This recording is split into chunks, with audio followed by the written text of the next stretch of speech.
आणि दरम्यान एकीकडे इराण, अमेरिका, इस्रायल युद्ध पेटलेलं असतानाच दुसरीकडे अफगाणिस्तान पाकिस्तान युद्ध देखील जोरात सुरू आहे। पाकिस्ताननं आज सकाळी अफगाणिस्तानच्या बगराम एअरबेसवरती मारा केला। पहाटे 5:40 पाकिस्तानी F-16 या विमानांनी बगराम तळावरती हल्ला केलेला आहे। बगराम एअरबेसवरती त्यामुळे अग्नितांडव सुरू झालेलं आहे।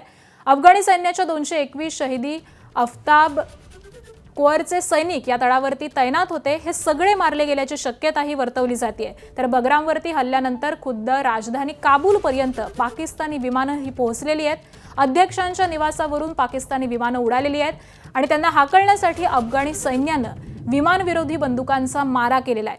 बगराम एअरबेस हा सामरिकदृष्ट्या कमालीचा महत्त्वाचा असा आहे। अमेरिकेनं अफगाणिस्तानामध्ये केलेल्या तालिबान विरोधी कारवाईवेळी बगराम विमानतळच सर्वात महत्त्वाचा बेस होता।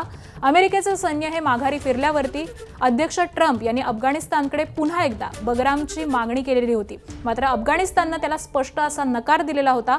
एवढंच नाही तर भारतानं देखील अफगाणिस्तानच्या तालिबानी राजवटीकडे बगरामवरती भारताला हवाई तळ निर्माण करण्याची परवानगीही मागितलेली होती। मात्र त्याला देखील स्पष्ट असा नकार देण्यात आलेला होता।